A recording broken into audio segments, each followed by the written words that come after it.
começar aqui o nosso processo de linearização de circuitos, tá, gente? Peguei aí o exercício 10, item D, né? Ele tem um bocado de resistência, e aí, de você bater o olho de primeira, tem gente que tem a capacidade de ver quem está em série, quem está em paralelo, para depois juntar e tal, tem gente que não tem ainda. E aí, tem que achar um método, né?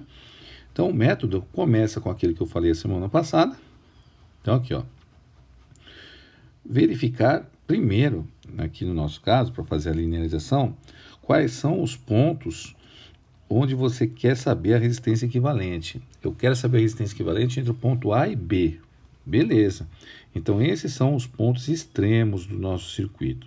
Esse ponto e esse ponto são os nossos extremos. A corrente vai entrar, sei lá, pelo A e vai sair pelo B. Ou vai entrar pelo B e vai sair pelo A. Tá bom? Depois, colocar os pontinhos que definem os potenciais dos extremos das resistências. Então, por exemplo, esse ponto aqui, ó, ele pode ser A.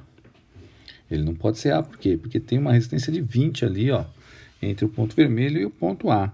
Então, eu vou chamar ele de C, porque B já está lá embaixo. Agora, esse ponto aqui, eu posso chamar de C? Posso, porque não tem resistência nenhuma que liga esses dois pontos. Esse ponto aqui de baixo, vou chamar de B. Por quê? Porque dele ao ponto B não tem resistência nenhuma. Agora, aqui, ó, eu vou chamar de D, porque não pode ser B e não pode ser C, porque tem resistências ali. E esse aqui, eu posso chamar de E. Beleza? E depois, vou colocar eles todos numa mesma linha imaginária, onde nos extremos você vai colocar aqueles pontos verdes, os pontos que eu achei lá no primeiro passo, tá? E os demais são colocados por ordem de proximidade em relação a eles. Então, vamos lá, extremos. No extremo eu tenho o ponto A. No outro extremo, eu vou ter o ponto B. Beleza? Se eu pegar lá o ponto C está perto do A, né? Se eu sair com a corrente de lá, o primeiro ponto que a corrente vai passar depois dos 20 é para o C. Então, eu vou botar o C aqui, ó. C. Do B, você tem o D perto, né? O D lá que está pertinho. Tá? E depois ficou faltando o E. O E, que eu vou colocar aqui no meio, que vai fazer ligação com o C e com o D. Porque agora eu vou pegar um por vez e vou colocar aqui entre os pontos. 20 ohms, ele está entre quem? A e C. Então, eu vou botar ele aqui, ó. Pans. A e C. Eu vou pegando um por vez. Esse aqui, ó. Está entre quem? C e E. Então, eu vou botar ele aqui, ó. Pans. C e E. Esse outro de 35 aqui de baixo, ó. Está entre quem? D e E. Pans. D e E. Vou pegar esse aqui, ó, de 20. Está entre quem e quem? B e D. Pans. D e B. Agora eu tenho lá de 40. Tem um entre C e D. Pans. Aquele de 40 ali, entre C e D. E tenho um entre B e C. Pans. Tá aí, entre C e B. O que eu posso fazer agora? Agora eu posso pensar na corrente elétrica. Ela vai entrar por aqui, ó. Vai chegar no nó C e vai se dividir em 3 partes. Uma parte que vai vir para cá. Uma parte que vai vir para cá. E uma parte que vai vir para cá. Depois aquelas duas de cima se juntam para passar pelo 20. E depois chega todo mundo no B. E você consegue ver que tem gente em série aqui, né? Quem tem série é aqueles que são percorridos por a mesma corrente. Então, ó, essa resistência de 5 e essa de 35, elas estão em série. Por quê? Porque tem a mesma corrente passando por eles. Se elas estão em série, o que a gente pode fazer? A gente pode pegar e achar o equivalente deles. E isso vai fazer com que a resistência aí agora passe a valer 40 ohms. Então, o que você faz? Quando você está começando, você redesenha. tá? Depois, com o tempo, você vai fazendo aqui em cima mesmo e vai conseguindo enxergar. Então, a gente está caindo agora nesse circuito aqui, ó. Então, o que acontece agora nesse circuito? Você tem alguém mais em série? Não tem, porque não tem ninguém que compartilhe da mesma corrente. Tranquilo? O que você vai ver agora? Se tem alguém em paralelo. Para estar em paralelo, precisa estar entre os mesmos pontos. Entre C e D. Você não tem duas resistências entre C e D? Então, elas estão em paralelo. O que a gente vai fazer? Opa, vai associar as duas, transformar as duas em uma só. E aí a gente vem com aquela relação, lembra que eu falei daquela relação específica para quando são iguais? Quando são iguais, o que você faz? Você pega o valor e divide pela quantidade. Então, a nossa resistência equivalente agora aqui, ela vai ser 40 dividido por 2, 20. Aí, como eu falei para vocês, vou redesenhar, mas no futuro você não precisa ficar redesenhando, não. É só porque eu estou explicando aqui a primeira vez para vocês, tá? Então, a de 20 aqui embaixo, ó. Foi essa aqui que a gente achou, né? Agora, vamos lá, vamos pensar na corrente de novo. Tem alguém em série aí? Tem. Por quê? Porque essa corrente que entrou, ela se dividiu em duas partes. Uma parte que vai vir para cá e outra que foi para baixo. Então, essa equivalente que a gente achou, agora tem em série com aquele outro 20. Vou associar as duas. Este 20 com este 20. Aí, vamos lá. Eles estão, de novo, em série. Se estão em série, você vai somar.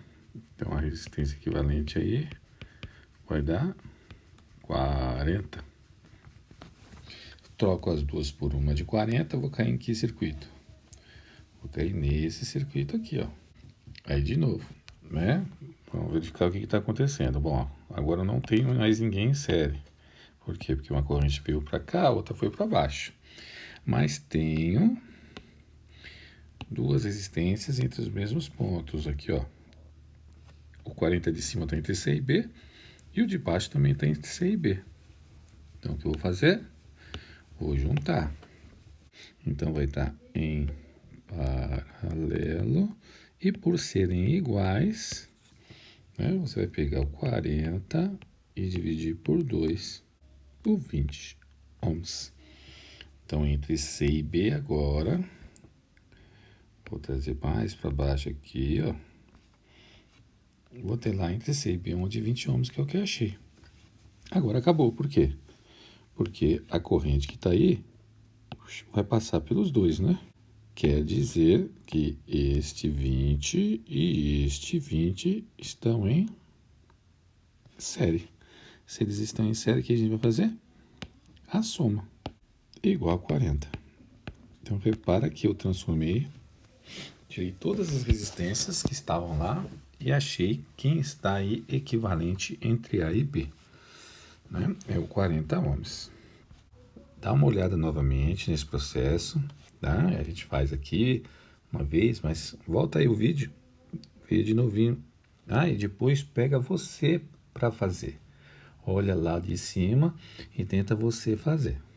Tranquilo? Um outro ponto que eu tenho para falar hoje aqui é sobre essas duas regrinhas aqui que são muito úteis, tá? Para quando a gente começar a falar de corrente no circuito. A primeira, que está aqui do lado, ó, esse aqui, ó, é chamada lei dos nós. O que é a lei dos nós? A lei dos nós é uma lei de conservação de carga. O que ela vai falar? Uma coisa até que óbvia, né? Um nó é aquele ponto que você tem mais de um caminho, né? Que pode ser, né, percorrido pela corrente. Então, é um cruzamento, vamos dizer assim, né? Então, repara nesse aqui que eu fiz aqui embaixo, ó. Eu tenho uma corrente de 2 amperes entrando no nó. Tem uma outra corrente de 3 amperes entrando no nó. O que a lei vai falar para a gente? Que a somatória, ou seja, a soma das correntes que entram no nó, tem que ser igual ao que sai do nó. Não dá para todas as correntes entrarem no nó. Por quê? Porque elas iriam para onde? Não dá. Então, por exemplo, nesse terceiro fio que eu não botei corrente, a corrente vai estar para onde? a corrente vai estar para cá, ó. Vai ter que sair. Não pode as 3 entrarem. E se está entrando no nó 2 amperes mais 3 amperes, estão entrando 5 amperes. Quanto vai ter que sair pelo nó? 5 amperes. Ok? Então é bem simples. É você saber quanto está entrando de corrente e, consequentemente, você tem que ter o mesmo valor saindo de corrente. A gente chama de conservação de carga. Não pode sumir carga. Tá bom? O outro processo que aparece demais e facilita muito se a gente usar proporção, né? É essa distribuição da corrente elétrica. O que eu fiz aqui? Eu peguei uma corrente de 12 amperes, ela está entrando naquele ponto ali, verdinho, e vai se dividir em 3 caminhos, mas esses caminhos têm resistências diferentes. Então, o que eu vou fazer para determinar quanto vale, por exemplo, esse I1 aqui, ó, quanto vale o I2 e quanto vale o I3. Tá? Sem precisar da lei de Ohm, sem precisar achar diferença de potencial, nada a gente consegue fazer. Por quê? Porque o básico é você lembrar que onde você tem menor resistência vai passar maior corrente. Então, são aí relações inversamente proporcionais, ok? Maior resistência, menor corrente, menor resistência, maior corrente. Qual é a tática que a gente usa aqui, ó? Onde tiver, né, o ramo aí que tiver maior resistência, você vai chamar a corrente que passa por ali de I, ok? Esse método é mais utilizado quando você tem números assim que você sabe que um é o dobro do outro, um é o triplo do outro, tá? Fica mais fácil. Então, onde você tem maior resistência, você vai chamar de I. Nesse ramo do meio, você não tem metade da resistência em relação àquela de cima? Se você tem metade da resistência, quer dizer que vai passar o dobro da corrente. Tá? Porque essa é uma relação aí de inversamente proporcional. Então, aqui vai passar 2I. Se em 6 passar I, em 3 passa o dobro, 2I. E na de baixo? Quantas vezes essa resistência de baixo, de 2 ohms, é menor que a de 6 ohms, que é a maior? Ela não é 3 vezes menor? Se ela é 3 vezes menor, eu vou passar aqui o triplo de corrente. Então, eu já sei a relação entre as correntes. Pela lei dos nós, o que a gente sabe? Que esse 12 amperes que está ali, ó, ele vai ter que se distribuir em 3 partes. Uma que vale I, uma que vale 2I e uma que vale 3I. Juntando tudo, o que você vai ter lá? 6Is, né? 12 amperes é igual a 6 vezes o I. O Izinho vai valer 2 amperes. Então, que valor que a gente vai chegar aqui, ó? Na resistência de 6 ohms, vão passar 2 amperes. Por que 2 amperes? Porque só passa I. Né? Na de 3 ohms, vai passar quanto? 2 vezes I, ou seja, 4 amperes. E na resistência de 2 ohms, vai passar quanto? Não é 3I? Então, é 3 vezes 2, 6 amperes. Soma tudo. 6 com 4, 10, com 2, 12. Está lá o valor de 12. Beleza? Então, esse método, de você perceber a proporção aí das resistências, ele é muito útil. Você tem que guardar que a resistência é inversamente proporcional à corrente, ok? E para realizar o método é interessante que você chame de I a corrente que passa pela maior resistência. Você poderia chamar qualquer outra de I também, mas aí você vai começar a trabalhar com fração. E eu sei que fração tem gente que não curte, né? Beleza?